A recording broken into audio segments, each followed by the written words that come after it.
Bismillahirrahmanirrahim. Assalamualaikum warahmatullahi wabarakatuh. Alhamdulillahirabbil alamin. Wassalatu wassalamu ala nabiyyina Muhammadin wa ala alihi wa ashabihi ajma'in, amma ba'd. Allahumma 'allimna ma jahilna wanfa'na bima 'allamtana wa zidna ilman nafi'an ya rabbal alamin. Bapak Ibu jamaah Masjid Al-Mubarak yang mudah-mudahan dimuliakan oleh Allah Subhanahu wa taala, kita lanjutkan pembahasan kitab Bulughul Maram, masih mempelajari babu sholatil khauf, bab yang berkaitan dengan masalah sholat khauf. Kemarin sudah diterangkan tentang tata cara sholat khauf ketika musuh berada bukan searah dengan arah kiblat.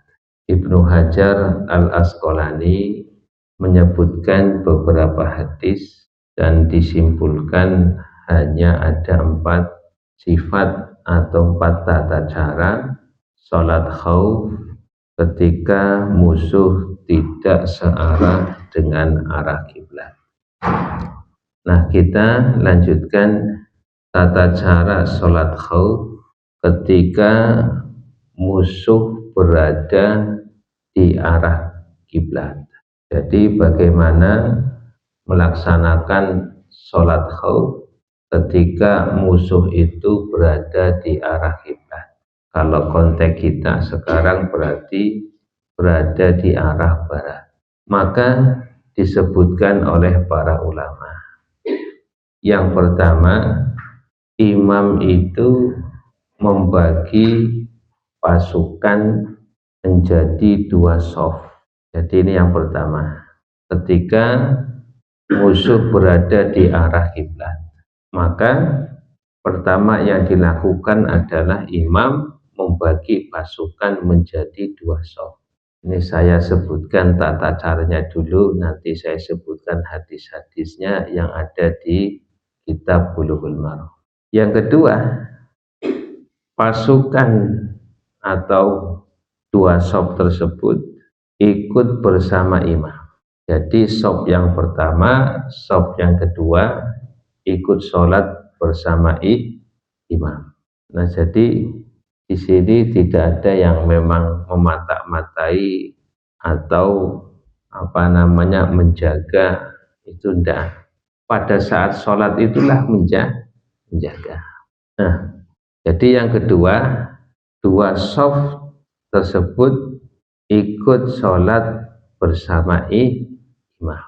Kemudian yang ketiga, ketika imam ruku, shaf yang pertama dan shaf yang kedua ikut ruku. Dan ketika bangkit dari ruku, shaf yang pertama dan shaf yang kedua juga ikut bangkit dari ruku, artinya i'tidal. Nah, jadi yang ketiga, ketika imam ruku, shaf yang pertama dan shaf yang kedua ikut ruku. Ketika imam itu i'tidal, maka shaf yang pertama dan shaf yang kedua juga ikut i'tidal. Nah, kemudian yang keempat, apabila imam sujud, maka shaf yang pertama yang ikut sujud, shaf yang kedua tetap berdiri menjaga. Nah, ini yang keempat.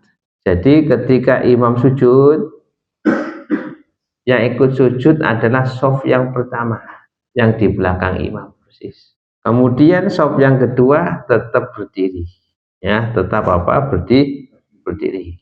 Nah, jadi imam sujud, shaf yang pertama sujud, sampai ketika imam duduk di antara 2 sujud, shaf yang pertama duduk di antara 2 sujud. Imam itu sujud kedua, shaf yang pertama sujud kedua. Sedangkan shaf yang kedua tetap dia itu berdiri. Nah ini yang keempat. Yang kelima, apabila imam dan shaf yang pertama berdiri ke rakaat kedua, artinya imam berdiri ke rakaat kedua, shaf yang pertama berdiri ke rakaat kedua, shaf yang kedua yang tadi belum sujud, ya sujud, duduk di antara dua sujud, kemudian sujud lagi, kemudian bangkit menuju rakaat yang kedua. Nah, berikutnya yang keberapa? Yang keenam. Ketika shaf yang kedua itu sudah berdiri dari sujudnya, maka shaf yang pertama mundur, shaf yang kedua itu maju. Ini berarti pergantiannya itu di shaf yang di rakaat kedua. Ini shaf yang pertama, ini shaf yang kedua.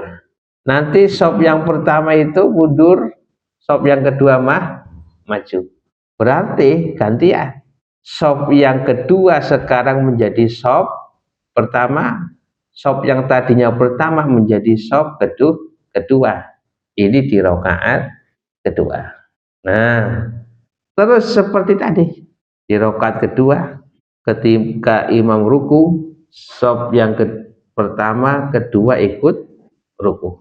Ketika i'tidal, shaf pertama, shaf kedua ikut ruku. Ketika sujud, imam yang ikut adalah shaf yang pertama. Shaf yang kedua masih berdiri. Imam sujud, shaf pertama ikut sujud. Imam duduk di antara dua sujud, shaf pertama duduk di antara dua sujud. Imam sujud kedua, shaf pertama sujud kedua. Imam tahiyat, tasyahud, shaf pertama juga ikut tasyahud. Sedangkan ini yang masih berdiri, shaf kedua apa? Sujud. Nah, shaf kedua itu apa? Sujud. Nah, ketika sujud kemudian apa? Salamnya bersama imam. Nah, ini ketika apa? Ketika musuh itu berada searah dengan kiblat. Nah, hadisnya apa? Hadis di dalam kitab Bulughul Maram, hadis ke-472, 473 dan 474. Wa an Jabirin radhiyallahu anhu, dan dari sahabat Jabir radhiyallahu anhu qala, beliau berkata, syahidtu ma'a Rasulillahi sallallahu alaihi wasallam salatal khauf. Saya menyaksikan atau saya ikut bersama Rasulullah sallallahu alaihi wasallam salatal khauf, salat khauf. Fasafafna saffain, dan kami ini berbaris dengan dua barisan. Ya, kami itu bersaf dengan dua saf. Safun khalfa Rasulillahi sallallahu alaihi wasallam. Saf yang di belakang Rasulullah sallallahu alaihi wasallam. Wal aduwu bainana wa bainal qiblah, sedangkan musuh itu di antara kami dan di antara kiblat. Artinya searah dengan kiblat. Fakabaron Nabiyyu sallallahu alaihi wasallam. Nabi bertakbir, artinya takbiratul ihram. Wa kabbarna jami'an, dan kami juga apa? Ikut takbir. Shaf pertama, shaf kedua ikut takbir. Tsumma raka'a, kemudian Nabi ruku. Wa raka'na jami'an, dan kami juga ikut ruku semuanya. Shaf yang pertama dan shaf yang kedua. Tsumma rafa'a ra'sahu minar ruku'i wa rafa'na jami'an. Kemudian Nabi bangkit dari ruku, mengangkat kepala beliau dari ruku, dan kami juga bangkit dari ruku. Artinya i'tidal bersama. Tsumman hadara bisujudi wassaful ladzi yali. Kemudian Nabi itu sujud, dan shaf yang di belakangnya, artinya shaf yang pertama. Nabi sujud dan shaf yang pertama itu sujud. Wa qama shaful muakharu fi nahril adu. Dan saf yang belakangan atau saf yang kedua itu tetap berdiri finahrin aduwi untuk mengawasimu musuh. Untuk apa mengawasimu musuh? Falamma qada sujudah, ketika Nabi itu selesai sujud, qama shaful ladzi yalih, kemudian apa namanya saf yang di belakangnya juga apa? Bangkit bersama Nabi menuju rakaat keberapa? Dua. Sedangkan saf yang kedua itu sujud. Nah, ini hadisnya. Hadis ke-473. Wa fi riwayatin, dan di dalam sebuah riwayat, tsumma sajada wa sajada ma'ahu shaful awal. Tsumma sajada, kemudian Nabi sujud, wa sajada ma'ahu shaful awal, dan shaf yang pertama sujud bersama Nabi. Falamma qamu sajada shafu tsani, ketika mereka Nabi dan shaf yang pertama itu berdiri menuju shaf yang kedua, sajadah shafu tsani, maka shaf yang kedua itu sujud. Ini hadisnya. Tsumma ta'akhkhara shaful awwal wa taqaddama tsani, kemudian shaf yang pertama tadi ketika di rakaat kedua mundur, sedangkan shaf yang kedua maju bergantian. Wa dzakara mislahu, dan menyebutkan yang semisalnya. Wa fi akhirih, dan di dalam akhir hadis disampaikan summa sallaman nabiyyu sallallahu alaihi wasallam wa sallamna jami'an, kemudian Nabi salam dan kami salam semuanya. Rawahu Muslimun, hadis riwayat Muslim. Seperti yang saya sebutkan tadi tata caranya. Wali Abi Dawud, dan di dalam Sunan Abu Dawud disebutkan an Abi Ayyasin, dari Abi Ayyas Az-Zuraqi radhiyallahu anhu misluhu, yang sama. Wazada, dan menambahkan annaha kanat fil usfan, dan ini terjadi ketika di usfan. Ya, kalau sekarang berarti asafan. Ya, usfan atau asafan. Nah, jadi ini ketika musuh berada searah dengan arah kiblat. Nah, jadi tata caranya itu demikian. Nah, ini berarti sudah ada 5 sifat yang disebutkan di dalam apa namanya hadis-hadis Bulughul Maram. Nah, berikutnya kita masuk pada pembahasan babu sholatil idaini, bab yang berkaitan dengan masalah sholat Idul Fitri dan sholat Idul Adha. Nah, sebelum masuk kepada pembahasan, ada beberapa mukaddimah yang ingin saya sampaikan. Yang pertama, bahwasanya Allah Subhanahu wa Ta'ala itu mensyariatkan ibadah, yang ibadah itu sifatnya istimaat. Istimaat itu sifatnya kumpul, ya, antara kaum muslimin. Dan ada yang sifatnya harian, ada yang sifatnya mingguan, ada yang sifatnya tahunan, ada yang sifatnya sekali dalam seumur hidup. Nah, jadi Allah itu mensyariatkan ibadah, dan ibadah ini sifatnya kumpul, ya, kumpul antara kaum muslimin. Yang sifatnya ada yang sifatnya harian. Apa sifatnya harian? Sholat 5 waktu jamaah. Nah, ini sholat 5 waktu jamaah itu namanya Allah mensyariatkan ibadah yang sifatnya kumpul, ya. Jadi yang sifatnya itu adalah harian, apa? Sholat 5 waktu berjamaah. Yang sifatnya usbu'iyah, yang sifatnya pekanan, yaitu sholat Jumat. Ini lebih banyak lagi. Kira-kira jamaah sholat 5 waktu dengan jamaah Jumat itu lebih banyak mana? Sholat Jumat. Ya, sholat Jumat. Ada yang sifatnya tahunan. Apa sifatnya tahunan? Ya, sholat Idul Adha dan Idul Fitri. Ya, ada orang yang sholatnya setahun sekali ada. Ya, apa? Sholat Idul Fitri, Idul Adha.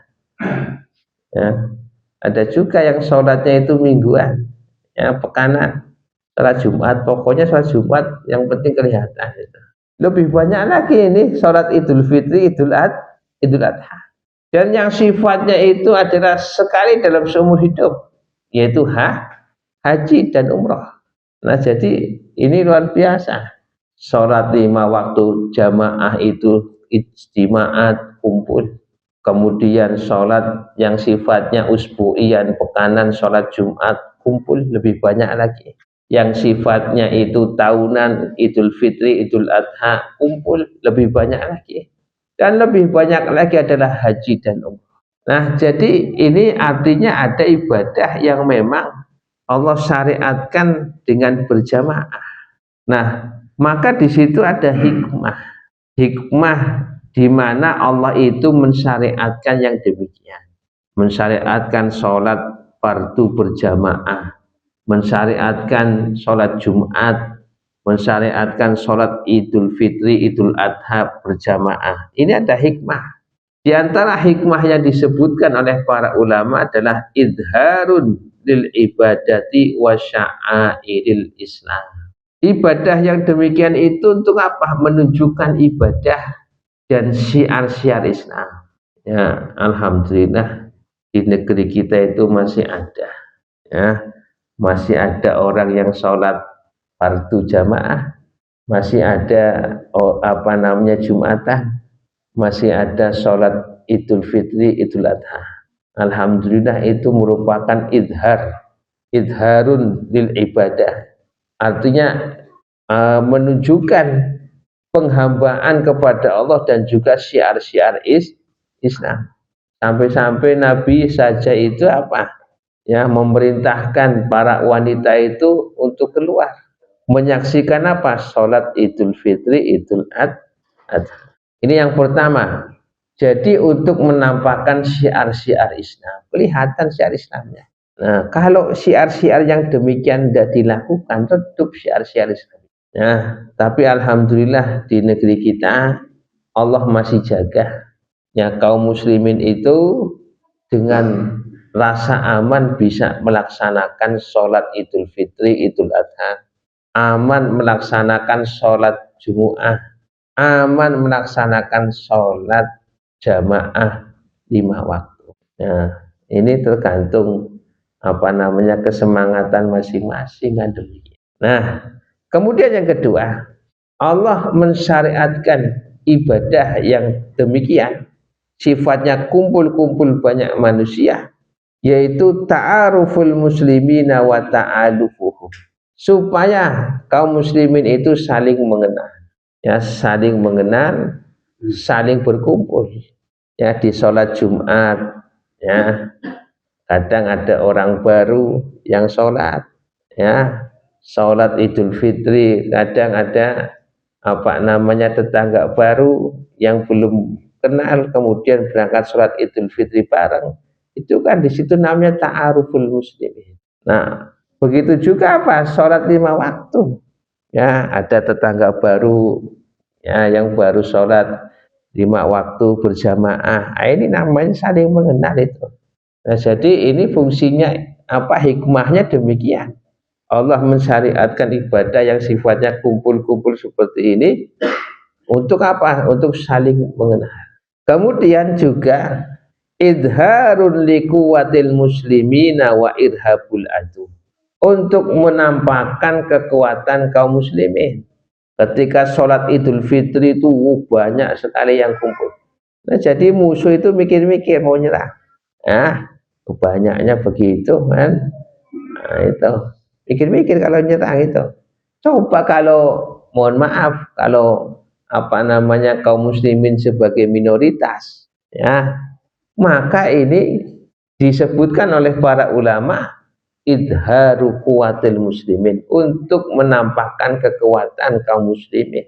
Nah ini, Bapak Ibu-ibu yang mudah-mudahan dimuliakan oleh Allah. Id, ya itu asal kata dari ada ya'udu. Nah, dinamakan id itu karena berulang-ulang. Ya, id itu artinya berulang-ulang, sesuatu yang takarroru, sesuatu yang berulang-ulang, dan wa ya'udu, dan sesuatu itu kembali.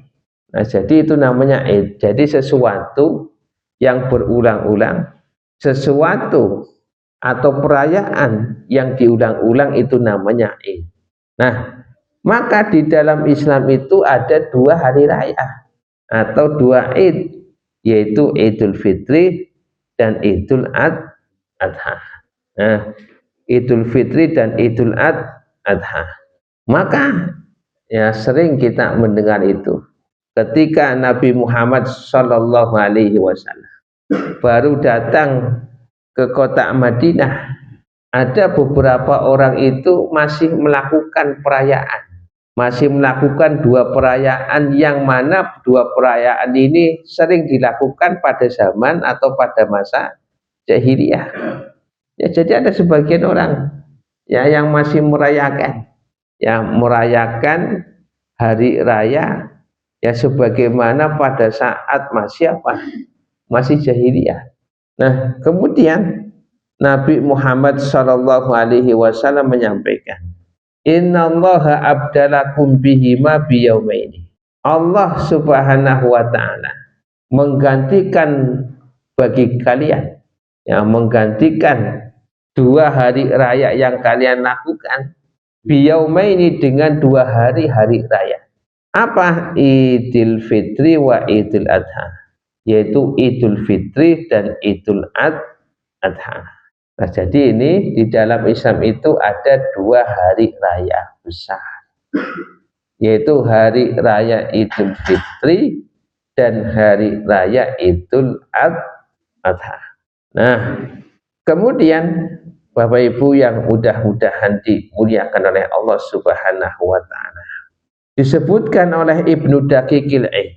Ibnu Daqiqil Id itu mengatakan, la khilafah fi anna sholatal idaini minasya'airil matlubati syar'an. Tidak ada perbedaan pendapat di kalangan para ulama bahwasanya sholat Idul Adha, Idul Fitri termasuk bagian daripada syiar-syiar Islam yang sangat dianjurkan untuk dilakukan secara syariat. Nah, jadi ini sholat Idul Fitri, sholat Idul Adha itu disyariatkan oleh Allah Subhanahu wa Ta'ala, dan tidak ada khilaf para ulama tentang disyariatkannya sholat Idul Fitri dan Idul Adha.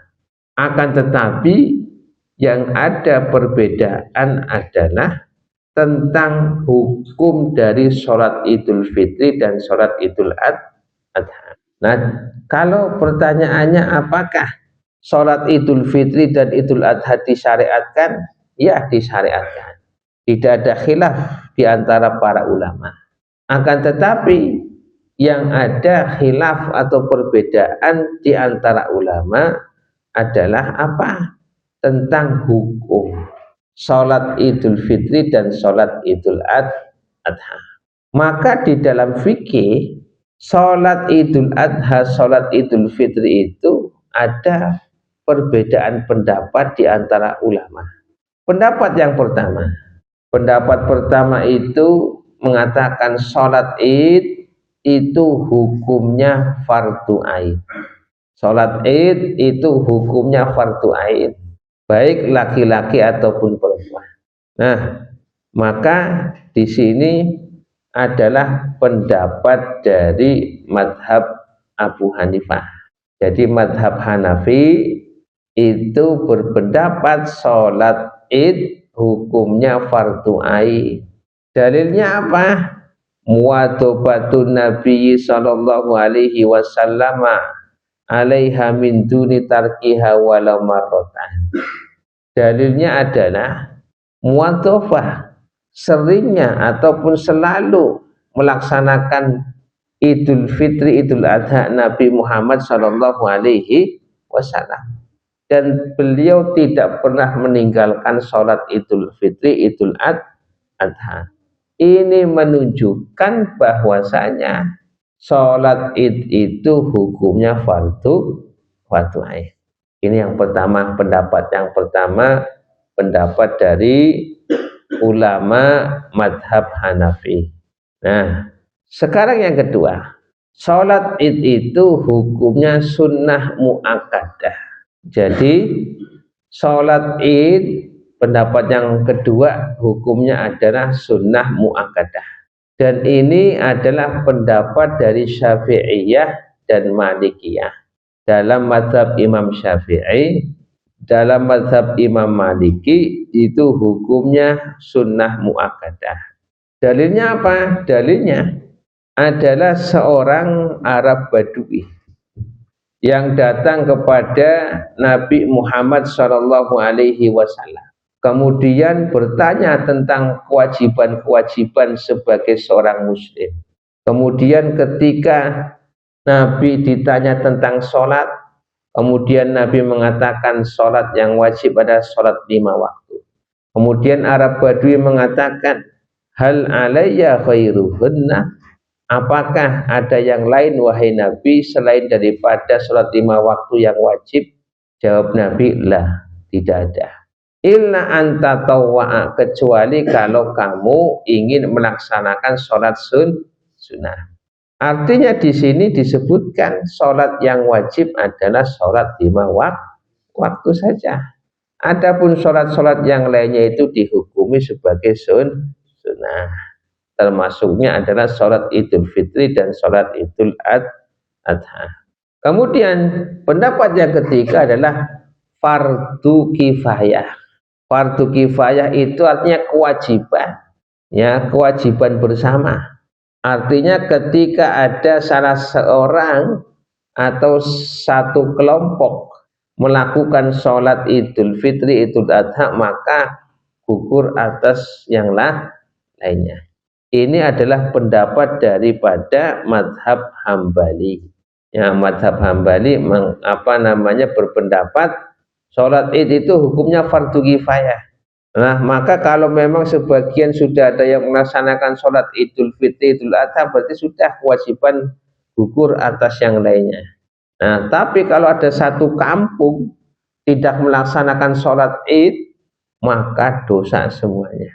Nah, ini adalah madhab Imam Ahmad atau madhab Hambali. Nah, dalilnya apa? Ya tadi, Nabi itu tidak pernah meninggalkan sholat Id. Nah, begitu juga Allah berfirman, fasholli li rabbika wanhar. Salatlah engkau wahai Muhammad karena Allah. Wanhar, dan sembelihlah. Salat di sini adalah salat Idul Adha. Nah, ala kulli hal, ya, para jamaah, ini perbedaan hukum masalah salat Id. Nah, ini adalah perbedaan. Jadi, ya, meskipun berbeda pendapat di dalam masalah ini, ya kita berusaha untuk apa? Tetap melaksanakan sholat Idul Fitri dan Idul Adha. Apalagi ini adalah sebuah syiar dari syiar-syiar agama Islam, agama Allah Subhanahu wa Ta'ala. Nah, itu mukadimah yang saya sampaikan. Nah, sekarang kita masuk pada hadis ke-481. Wa an Aisyah radhiyallahu anha qalat, qala Rasulullah sallallahu alaihi wasallam, al fitru yauma yuftirun nasu wal adha yauma yudhin nasu, rawahu Tirmidzi. Wa an Aisyah radhiyallahu anha, dan dari Ummul Mukminin Aisyah radhiyallahu anha, qalat, beliau berkata, qala Rasulullah sallallahu alaihi wasallam, telah bersabda Rasulullah sallallahu alaihi wasallam, al fitru, hari raya Idul Fitri, yauma yuftirun nasu, yaitu pada hari di mana manusia itu berbuka, artinya tidak berpuasa. Wal adha, sedangkan hari raya Idul Adha itu yauma yudhahin nas, adalah pada hari manusia itu menyembelih hewan kurban. Nah, ini kata Nabi. Nabi mengatakan ya namanya hari raya itu ya hari di mana orang-orang itu sudah tidak puasa, ya. Jadi orang-orang itu sudah tidak puasa, itu namanya apa? Ya, namanya hari raya Idul Fitri.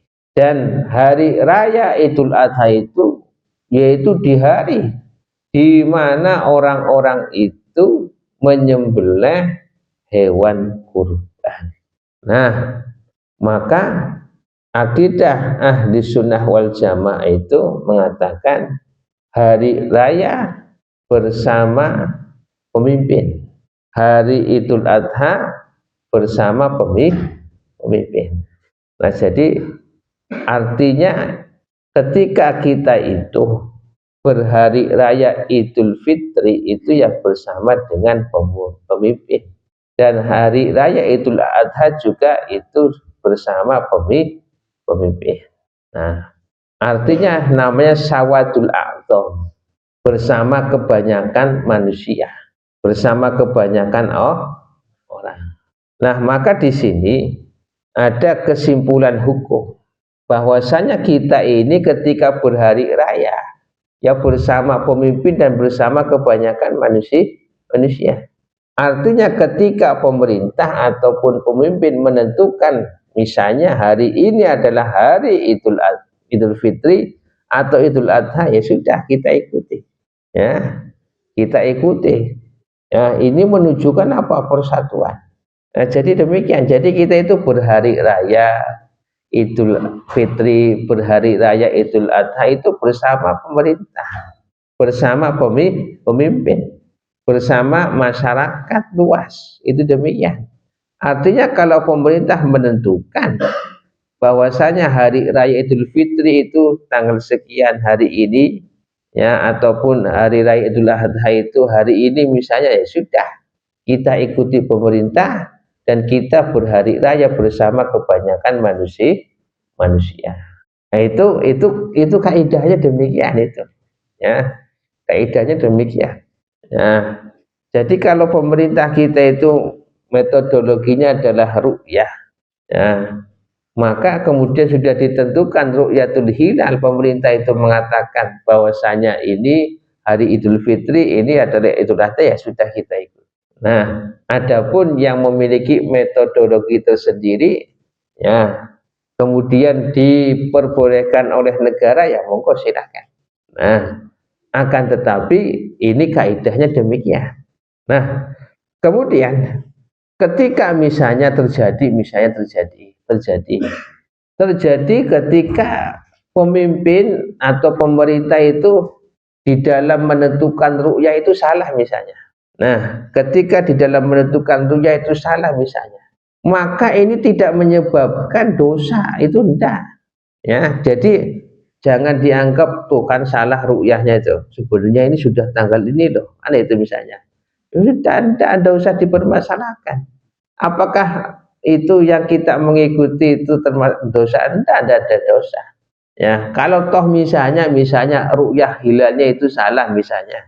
Nah, kemudian ternyata kok bulannya sudah tinggi ini misalnya gitu kan.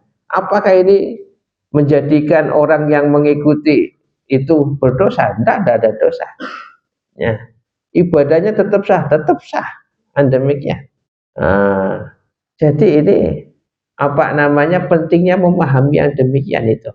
Nah, kemudian juga di dalam hadis ini menunjukkan apa?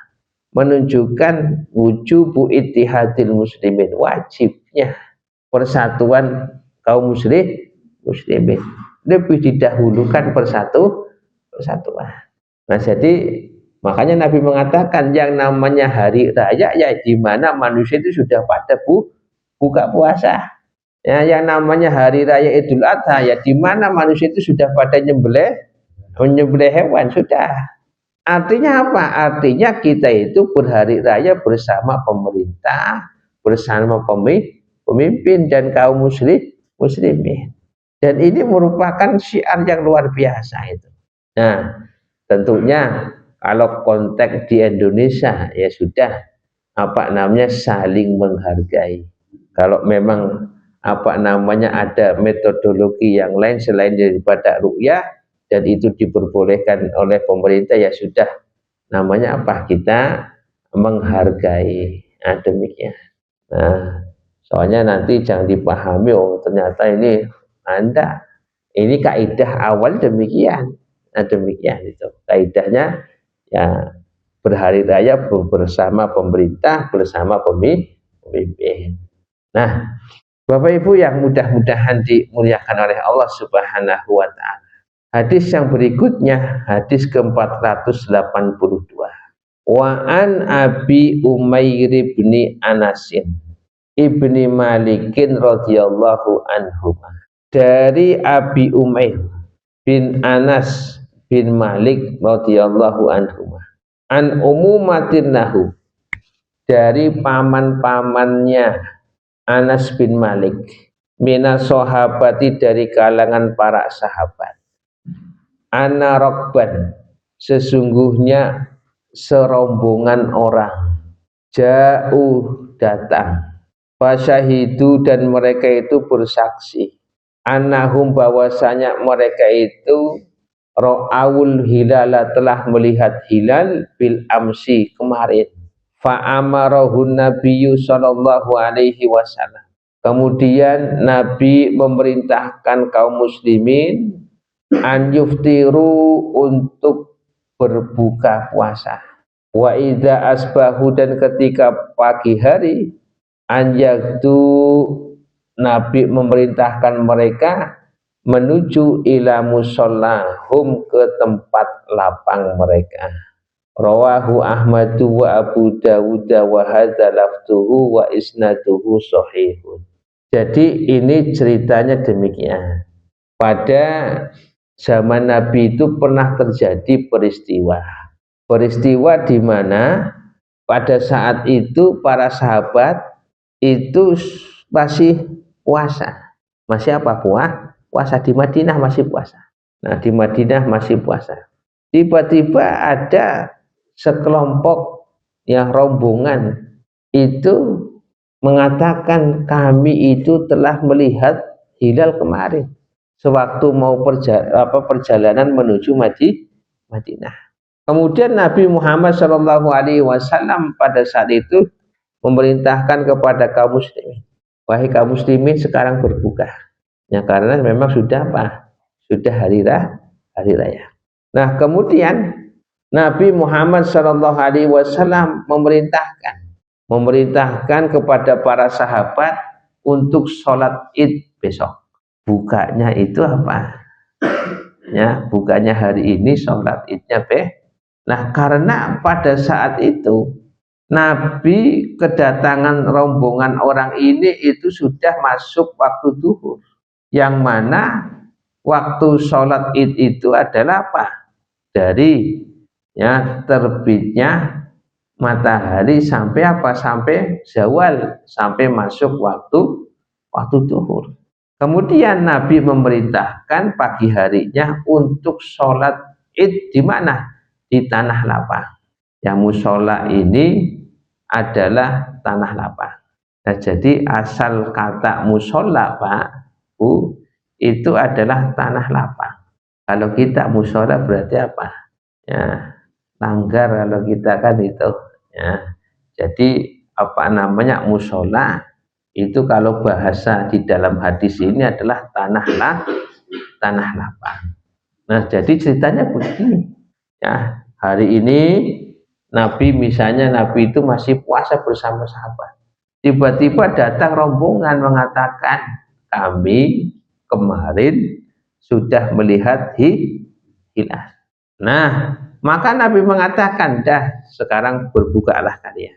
Dan besok kita akan melaksanakan sholat Idul Fitri. Nah, karena pada waktu itu sudah habis masa Idul Fitrinya. Ya. Tapi insya Allah nanti kita akan bahas secara rinci beserta hukum-hukum dalam hadis ini. Kita Akhiri subhanakallahumma bihamdika asyhadu an la ilaha illa anta astaghfiruka wa atubu ilaik. Assalamualaikum warahmatullahi wabarakatuh.